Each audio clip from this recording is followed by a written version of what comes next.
3, 2, 1. Oh, that was synced. That was great. Probably one of our best cracks yet. I smell the lime.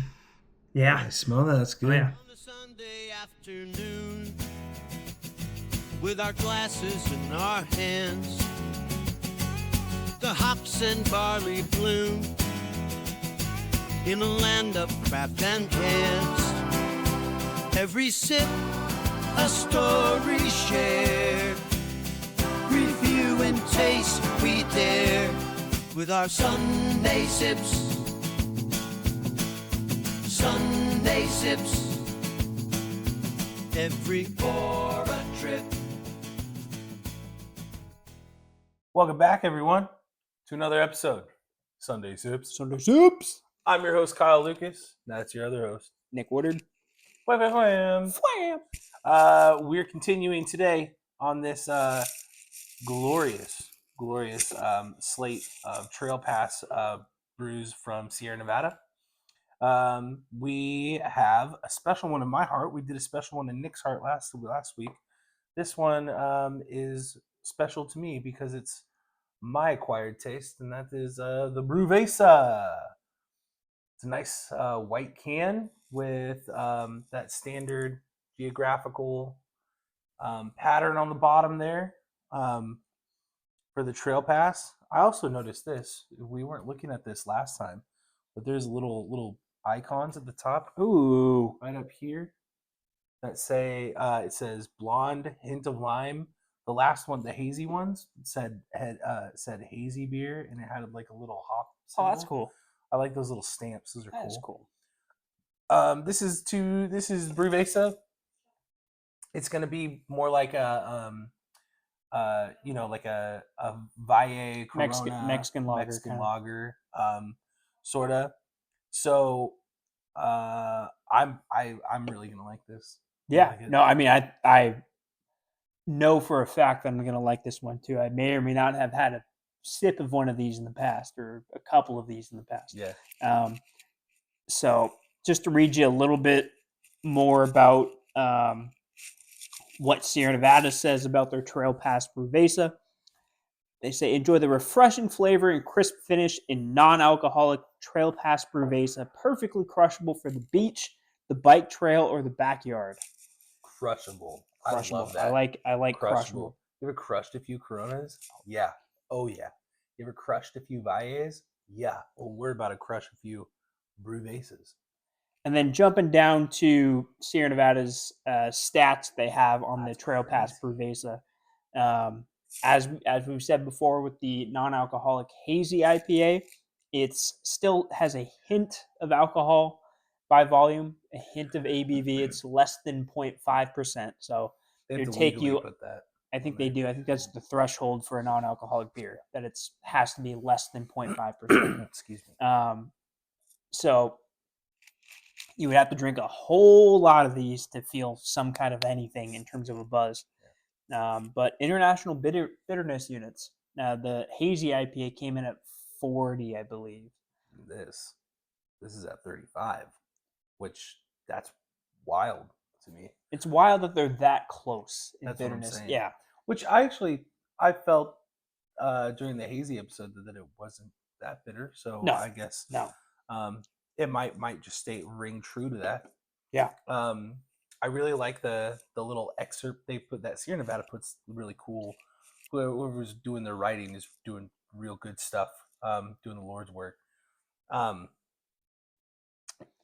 Crushable at the beach, crushable in the backyard, on a hiking trail. That's what Sierra Nevada is all about. This is gonna be good. You gonna give her a pop? Let's just give her a crack. Let's get right into it. Right. 3, 2, 1. Oh, that was synced. That was great. Probably one of our best cracks yet. I smell the lime. Yeah. I smell that. That's good. Oh, yeah. Nice little golden amber color. Ooh, gave myself a lot of head there. So it is really goldeny. Oh yeah. Really, really gold. It's legitimately it's like the hazy, but you can see through it.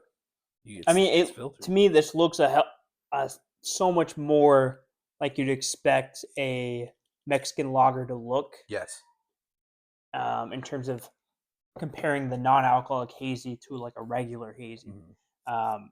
This looks like if someone poured this in a mug for me at a bar, Mhm. I would definitely think this is a Mexican lager or something like that. I will say, with my expertise on Mexican lagers, that gold is a deeper gold, kind of like more like a Modelo kind of than a Corona. Corona is a more lighter gold than Modelo's usually. Um, I don't think that has anything to do with flavor, but looks wise, this is definitely like gold coin gold. This is Aztec City of Gold. Gold.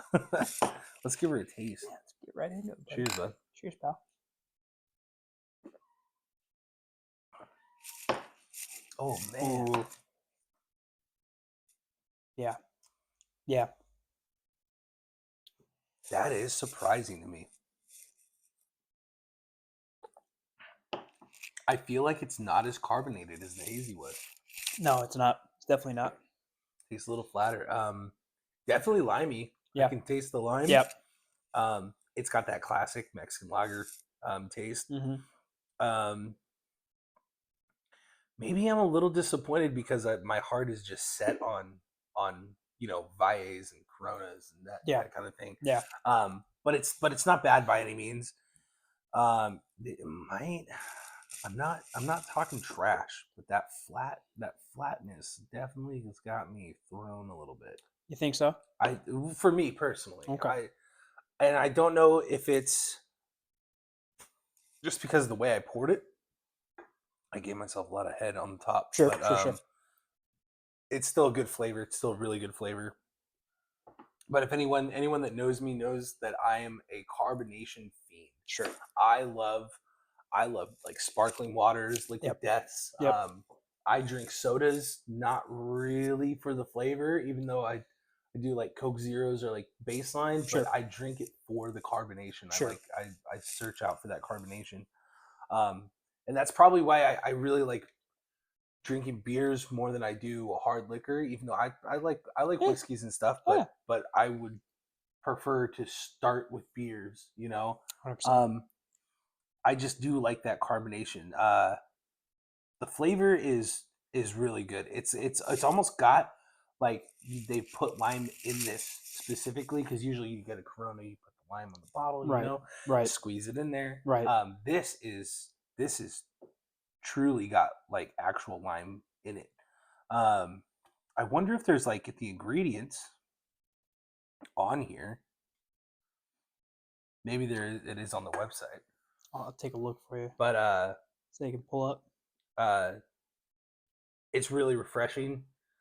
They weren't kidding. This is definitely a beach drink. Going hiking, and you're like at your lookout, or you're wherever you're hiking to. If you're doing the there and back, you could crush a couple of these, relax, and then head back. Backyard. This is grill beer. Oh yeah. This is grill beer. For sure.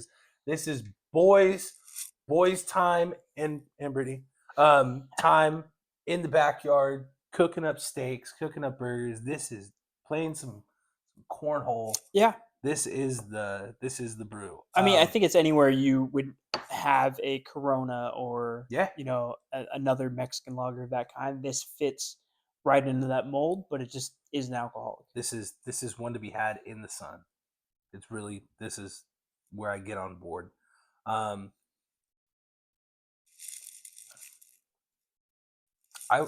would.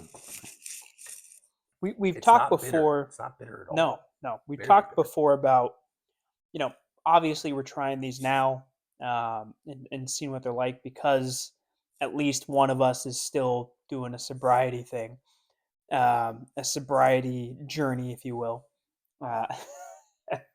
One of us may have bowed out, but he did make it the month. I did the sober October. He did that. But we've talked before about, is there a spot for these non-alcoholic beers after we get back really into the swing of things, and are back to, I would say, quote unquote, normal drinking. And Happiness. yeah, back to happier times, if you will. I think specifically with something like a Brewveza, there's absolutely a spot for it. Like, Yeah. because it feels super drinkable. It's refreshing in the exact same way that like an ice cold Corona is Mm. just refreshing. There's Mhm. not a lot to be said about it in terms of, you know, craft beer kind of quality, Right. but it's a refreshing thing to sip on a warm day after, you know, a large exertion of energies, you know, some Mhm. kind of active activity. Coming back to a nice Mexican lager is pretty awesome. Even if you're doing just like some yard work on a Saturday, Yep. that's where I really enjoy Coronas Mhm. too, or Modelo's or something. Right. Is you're mowing the lawn, you're doing some edging, you're doing some weeding, just some basic yard stuff, and you crack one of these, you're gonna enjoy it. You got to like drive somewhere, and you're like, I can't crush 3 Coronas and get in the vehicle, dude. Crush a couple of these. I These also are good.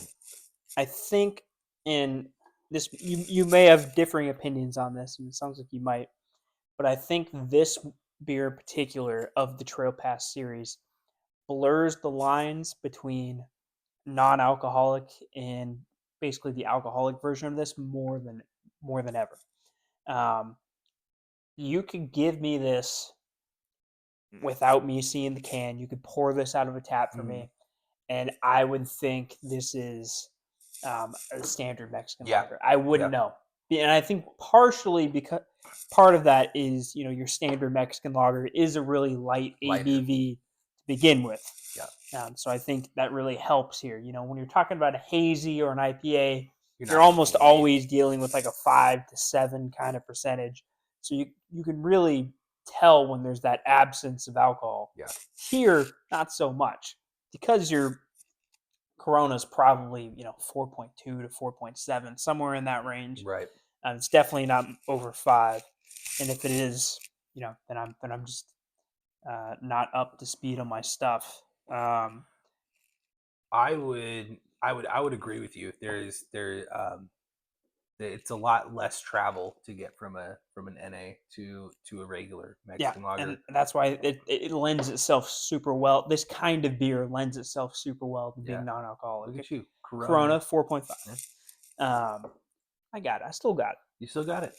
Yeah. I mean, I feel like those like domestics and just lagers in general. Yeah. They travel around that like 4.5 5 range. Yep.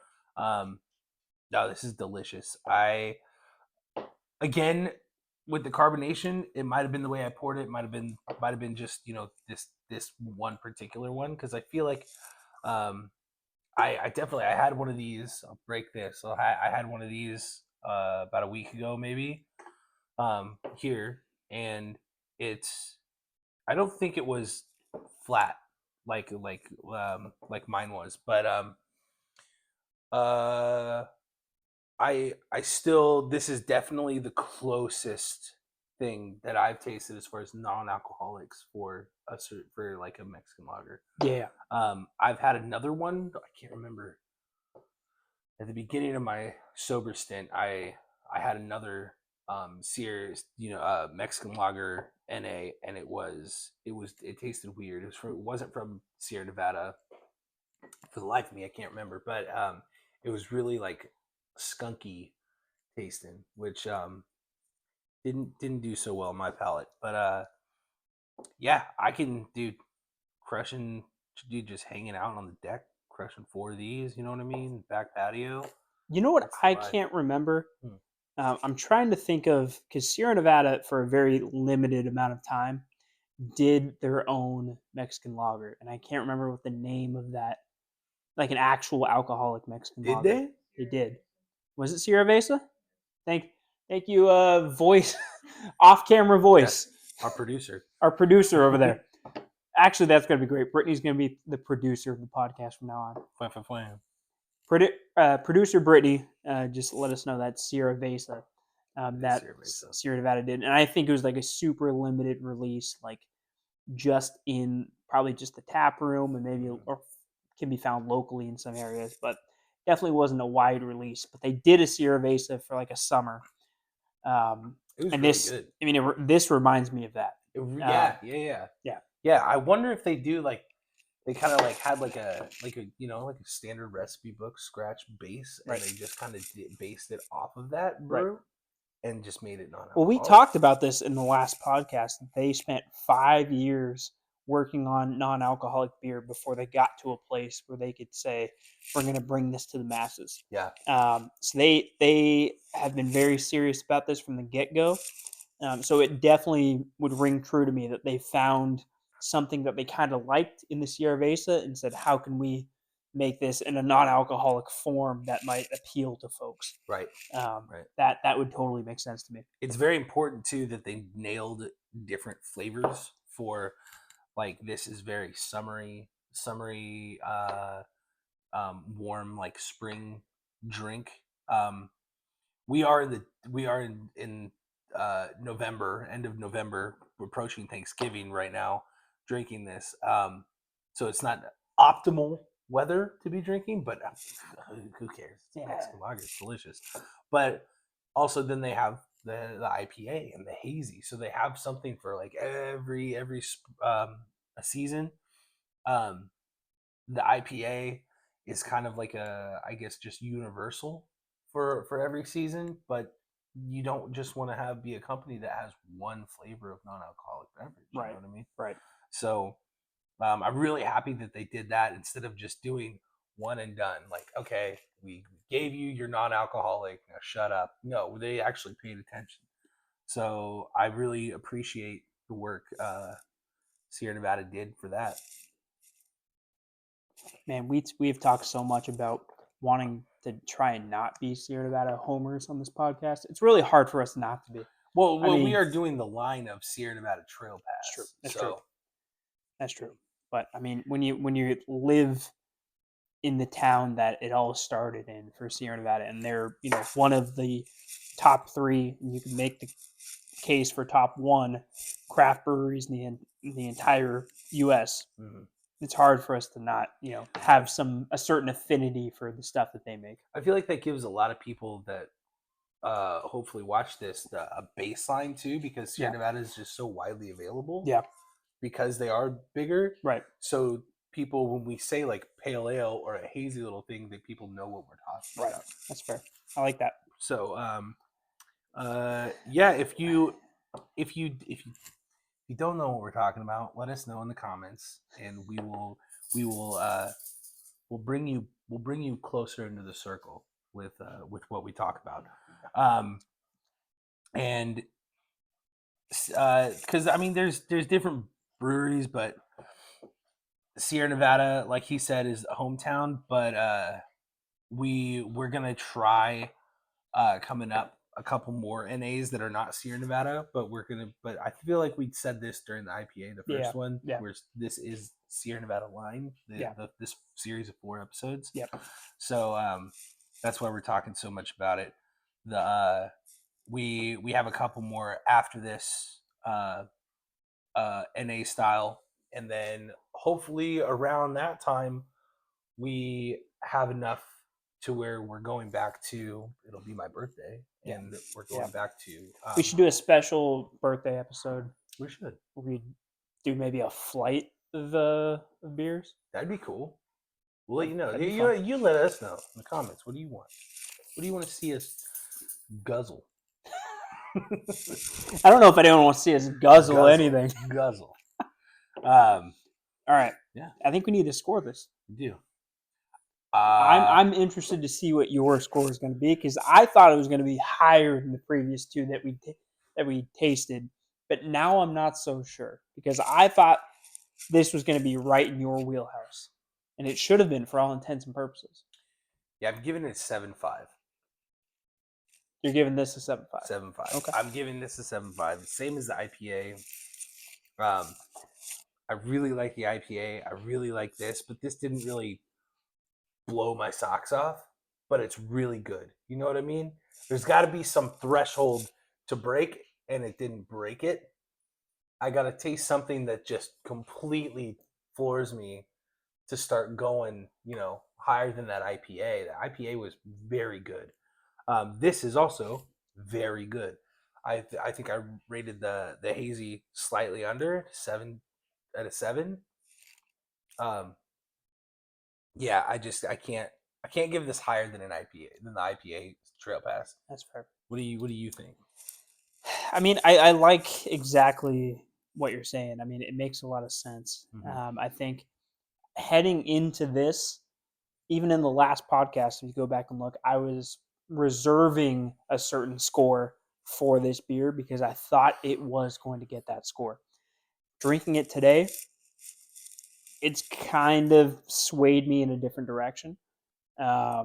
I don't think it's going to be any lower than any non-alcoholic beer or any Trail Pass beer we've tried so far, but I don't think it deserves to be higher than the hazy because I enjoyed the hazy a lot. I really like the hazy. And as much as this just kind of perfectly blurs the lines between a standard Mexican lager and a non-alcoholic Mexican lager, I still think that in terms of flavor and profile, that this probably sits right where the Trail Pass standard IPA did for me. So I'm going to go 7.75. Right in line with that first Trail Pass in the series. So you are of the same mind as me. I am. I think well, to a degree. Because you're just slightly higher. I'm than me on the IPA. slightly higher than you. I don't know. There's a point. The first time I had one of these, I was like over the moon about it. Now, third time around, I think I'm kind of tasting a few more of its flaws than I might have originally. Because probably the first time I drank this was a hot day, and I drank half of it without even thinking about it. So, getting to sit down and actually, taste it casually and really think about what I'm tasting, makes me go a lot more towards that direction. And actually, now that I think about He's pivoting. I'm ladies not. and gentlemen. We're viewing I'm it not. live. I'm not. And this shouldn't be what we do. We should make a score and be very definitive about it. But I think I'm actually going to go addend that score and go down to the 7.5 that you put it at, because I think that's amend. Addend. Amend. It's going to be a 7.5 for me too. Okay. I think that's a very appropriate score for this beer. Yeah. Now listen, still a 7.5. 7.5 is a great score. Great score. Again, if you see me in public, hand me one of these. Oh yeah, easy, dude. I mean, yeah. Don't hand me one of these, and don't tell me what it is. Yeah, and just let me blissfully think it's a Corona. Because if you Yeah. didn't tell me it wasn't a Corona, that's exactly what I would think. Listen, if you hand me one of these in public, and you don't charge me money for it, number one, and you don't tell me what it is, we're gonna be friends. We're gonna be real good buddies. Oh man, and I'll be able to drive you home at the end of the night. Keeps getting better and better. Better and better. Just trick me. I'll be your taxi. All right, buddy. All right, dude. Cheers. Get this down.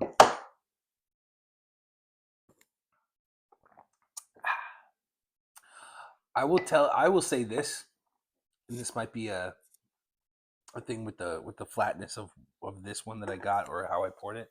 You think we just got like a couple of bad cans? Maybe. In terms of like their flatness? Because was yours a little flat too? Mine, I think it was on, yeah. I would say so. No, that can't be real. That can't be real. No. I don't know. No. We're looking at the bottom of the can, looking at the numbers there. We're seeing a number that's for sure not real. Doesn't quite add up at all. It looks like a 1. I think it's a 2. It's got to be a 2. It says 2014. There's no way it was 2014. These didn't exist in 2014. No, so I think that's a misprint because that's it's a really wide one. Either way, it's really good. Don't drink spoiled beers; it's bad. But I mean, no. If it was 2014, this would taste really skunky. It would taste super awesome. Yes. We just found a misprint That's crazy. No, it's still a really good beer. I was gonna say the lime taste in it gets a little overpowering. Yeah. At, A certain point, yeah. when you've drank enough of it. I feel like that's to curb the less of the Mexican lager flavor Right. because of the lack of alcohol, Right. which is okay. Like I'm by no means hating it. It's just the point that I'm nitpicking about it. Yeah. But yeah, overall, pretty good beer. Good beer. Pretty good beer. Good beer. Mm. Good non-alcoholic option. So for today, don't forget, like, subscribe, give us a holler, and don't forget, you crack one for us, we'll crack one for you. Take care. Thanks, guys. From citrus zest to dark night, we unravel flavors lore. Mosaic dreams take flight of IPAs and we adore. Raise a toast to what's new here in the world of craft beer with Sunday sips. Sunday sips. Every pour a trip with our Sunday sips.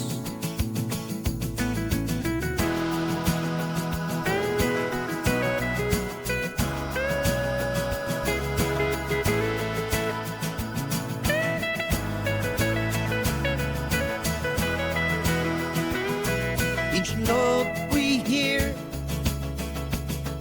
as we sip and cheer,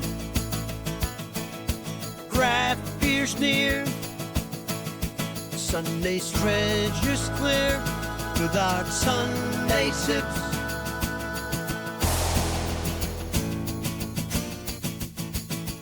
Sunday sips, every pour a trip with a Sunday.